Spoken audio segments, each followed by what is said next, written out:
টিএমসির গুন্ডা বাহিনীরা এসে 4 জন এসে বাইক নিয়ে ঢুকেছে, দিয়ে একটা মেয়ের কাপড় টেনে ওকে টানতে টানতে নিয়ে যাচ্ছে। তখন বলছে বাবা মারে বাঁচাও বাঁচাও করে করছে। যখন তাড়িয়ে নিয়ে এসছে ছেলেরা সব বলে মেয়েদের ইজ্জত। মমতা দিদি বলেছিল যে 2000 টাকা ইজ্জত কি এইভাবে কিনছে দিদি বলে। যখন তাড়িয়ে নিয়ে আসছে তখন আমরা কি করেছি, সবাই বেরিয়েছি, ঝাঁটা হাতি যে যা যেখানে আছে আমরা নিয়ে বেরিয়েছি।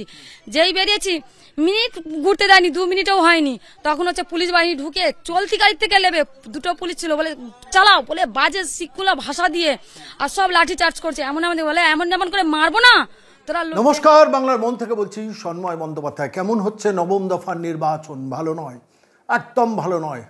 যে 9টি কেন্দ্রে নির্বাচন হচ্ছে, যেখানে যতটা যেটুকু স্কোপ শেষ পর্যন্ত সেন্ট্রাল বাহিনীর নাগাল এড়িয়ে যতটা ছাপ্পা মারা, যতটা তাণ্ডব করা, যতটা রক্তাক্ত করা, সবই হচ্ছে। পিস্তলের বার দিয়ে খড়দায় এক বিজেপি কর্মীর মাথা ফাটানো হলো। ক্যানিংয়ে একের পর এক খবর আসছে যে আইএসএফ কর্মীদের মারধর করা হচ্ছে। মথুরাপুর থেকে, জয়নগর থেকে আমরা বিভিন্ন ফোন পাচ্ছি, খবর পাচ্ছি যে বিভিন্ন পাড়ার মোড় ব্লক করে দেওয়া হচ্ছে। যেখানে যেখানে বিরোধীদের ভোট আছে সেই ভোটারদের বাড়িতে আগের দিন রাত্রিবেলা গিয়ে তাদের বাড়িগুলোকে একদম শাসিয়ে আসা, আপনারা ভোট কেন্দ্রে যাবেন না। প্রচুর ফোন আমরা বাংলার মনের দফতরে পেলাম। বহু মানুষ বলছেন দাদা আমরা ভোটটা দিতে যেতে পারলাম না। বারবার করে বললাম ভোট দিতে যান, বলে ভোট দিলে আজকে সন্ধ্যের পর থেকে আমাদের বাঁচানোর কেউ থাকবে না। অথর্ব অক্ষম অপদার্থ পুলিশ উর্দি পড়ে আমার আপনার ট্যাক্সের পয়সা তারা নষ্ট করছেন। এই পুলিশ বাহিনীর কি প্রয়োজন এই বাংলায় বলুন তো? আসলে মমতা বন্দ্যোপাধ্যায় বুঝতে পারছেন যে 2024-এ যে সরকার দিল্লিতে আসবে সেই সরকার আমাদের উপর সদয় হবে না। তার জন্য যতটা পারা যায় প্রেশার দিয়ে, যতটা মার্জিনাল সিটগুলোকেও শেষ পর্যন্ত বার করে নেওয়ার স্ট্র্যাটেজি নিয়ে নবম দফার নির্বাচনে তারা নামলেন। আজকে কি দেখলাম, সজল ঘোষ তিনি বারবার ভুয়ো ভোটার ধরছেন। কখনো আলমবাজার থেকে, কখনো রবীন্দ্র ভবন দৌড়ে দৌড়ে বেড়াচ্ছেন, গিয়ে ভুয়ো ভোটার ধরাচ্ছেন। কিন্তু কতগুলো ক্যামেরা ঘুরছে, 13,000 14,000 যেখানে বুথ, সেখানে বিভিন্ন ইলেকট্রনিক্স মিডিয়ার ক্যামেরা সব মিলিয়ে হলে 300-র বেশি হবে না। তো 13,000 14,000 বুথে পৌঁছবেন কি করে? অন্য বুথগুলোতে ভোট হচ্ছে কীভাবে? সজল ঘোষ রুখে দাঁড়াচ্ছেন, লড়ছেন, তাকে 70-80 জন ক্রিমিনাল ঘিরে ধরছেন, কিন্তু তা সত্ত্বেও তিনি লড়ে যাচ্ছেন। তার কারণ তার সেই জোশটা আছে। কজন প্রার্থী সেই জোশ আছে জানি না। তন্ময় ভট্টাচার্য আক্রান্ত হলেন বিকেসিতে। একদম লুম্পেন লম্পট তৃণমূল কংগ্রেস অভিষেকের যে বাহিনী সারা বাংলায় তৈরি করেছেন, গলিতে গলিতে সাজান তৈরি করেছেন, আচমকা তন্ময় ভট্টাচার্যের ওপর ধেয়ে গেলেন, তিনি আক্রান্ত হলেন।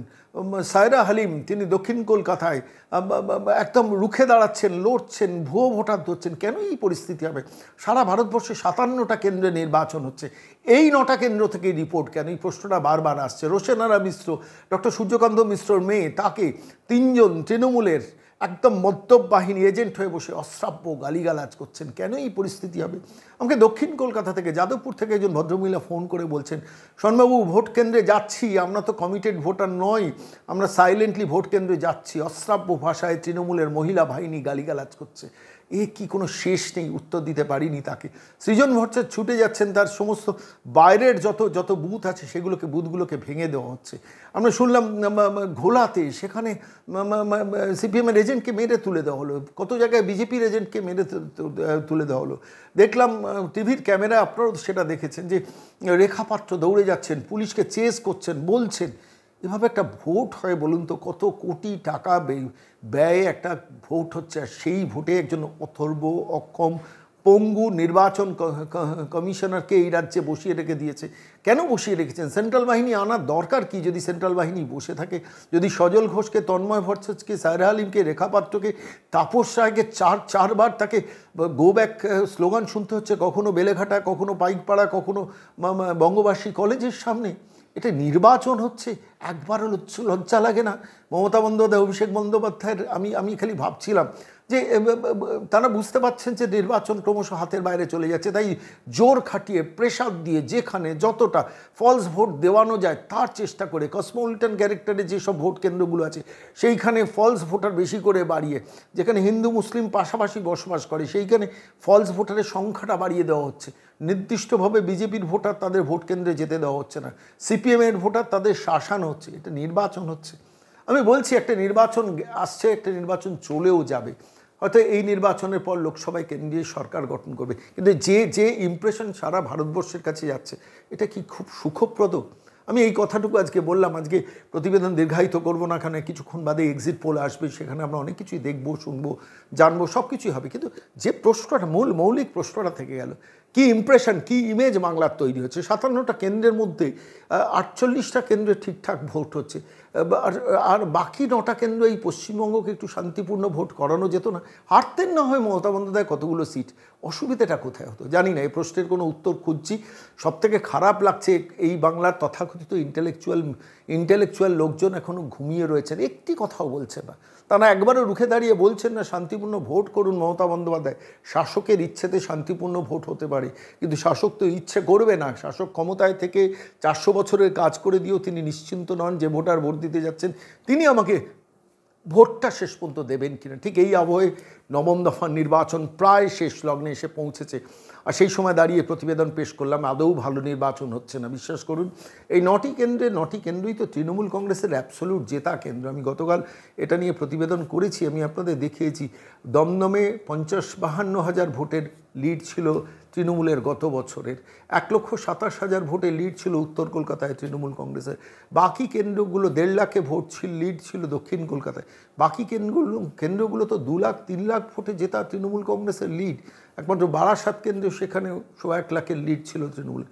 বাকি কেন্দ্রগুলো তো 2 লাখ 3 লাখ ভোটের মার্জিনে জেতা সিট, সেখানেও নিশ্চিন্ত হতে পারছে না। এন্টায়ার ডায়মন্ড হারবারে ভোটটা হচ্ছে না।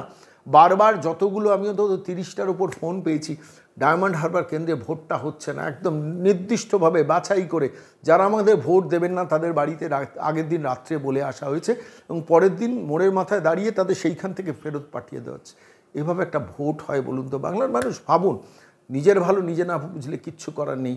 শুধু লক্ষ্মীর ভাণ্ডার আর কন্যাশ্রীতে বুঁদ হয়ে গিয়ে কিছু তৃণমূলী লুম্পেন, গুন্ডা, ক্রিমিনাল, শেখ শাহজাহানদের রাস্তার মোড়ে গলিতে গলিতে দাঁড় করিয়ে একটা ভোট বৈতরণী পার হয়ে যাবেন। কিন্তু বাংলায় কিন্তু শিল্প আসবে না, ব্যবসা আসবে না, কর্মসংস্থানের সুযোগ হবে না। গেটওয়ে, মানে দক্ষিণ পূর্ব ভারতবর্ষের এই উত্তর পূর্ব ভারতে যে গেটওয়ে হওয়ার কথা কলকাতা, সেটাও হবে না। বাংলা নিজেই হারাবে। বাংলা যদি নিজে ভালো না বোঝে কিছু করার নেই। কিন্তু নির্বাচন আদৌ ভালো হচ্ছে না। অন্তত এখনও পর্যন্ত আমি যা শুনলাম, যা দেখলাম, ভালো নয় পরিস্থিতি। খুব খুব খুব খুব খারাপ পরিস্থিতি। সেন্ট্রাল ফোর্সকে একদম পুলিশকে দিয়ে নিয়ন্ত্রণ করিয়ে রাজীব কুমার কিন্তু কন্ট্রোলটা করিয়ে রেখেছেন, যে পুলিশ, সেন্ট্রাল ফোর্স যাতে নিজের থেকে স্বতঃপ্রণোদিত হয়ে কোনো জায়গায় মুভমেন্ট না করে। ভাবুন তো, সজল ঘোষকে ঘিরে রয়েছেন 70-80 জন ক্রিমিনাল, আর সেখানে অন্তত 30-35 জন পুলিশ, বড়নগরের পুলিশ দাঁড়িয়েছেন। কী করছেন তারা? সেন্ট্রাল ফোর্সকে কিউআরটি মিশনকে ডাকলেই কিন্তু একটা ব্যবস্থা করা যায়, কিন্তু সেটা করবেন না। মজাটা দেখছেন, লুটছেন। মানে এই যদি একটু লুটের সুযোগ করে দেওয়া যায়। একটা বিধানসভা কেন্দ্রে 250-র উপর বুথ থাকে, কটা বুথ পাহারা দেবেন প্রার্থীরা? একটা লোকসভা কেন্দ্রে অন্তত কিছু না হোক প্রায় 1700-1800 বুথ থাকে, সেই কটা কেন্দ্র বুথ পাহারা দেবেন একজন প্রার্থী বা তার এজেন্টরা? সেখানে সেন্ট্রাল ফোর্সকে ইনঅ্যাক্টিভ করে পুলিশকে দিয়ে সাইলেন্ট ভূমিকা পালন করি একটা লুঠের নির্বাচনে পরিণত করা হচ্ছে। জানি না এই প্রতিবেদন যখন পেশ করবো ততক্ষণে হয়তো নির্বাচন শেষ হয়ে গেছে। শেষ পর্যন্ত গণতন্ত্রের প্রহরীরা একটা ভোটকে লুঠের ভোট করলেন, আর কেন্দ্রে যারা ক্ষমতায় বসে রয়েছেন তারাও কি বসে চুপচাপ দেখবেন? প্রশ্নটা থাকলো। ভাববেন আপনারা। এই প্রতিবেদন অন্তত যখন পেশ করছি তখনও পর্যন্ত একদম সমস্ত সারা দক্ষিণবঙ্গের যে 9টা কেন্দ্র, প্র্যাকটিক্যালি অধিকাংশ কেন্দ্রের প্রায় 30% বুথ কিন্তু লুট হয়ে যাচ্ছে। এটা আমার অবজারভেশন। ঠিক কি ভুল সেটা রেজাল্ট বেরোলে আপনারা মিলিয়ে নেবেন।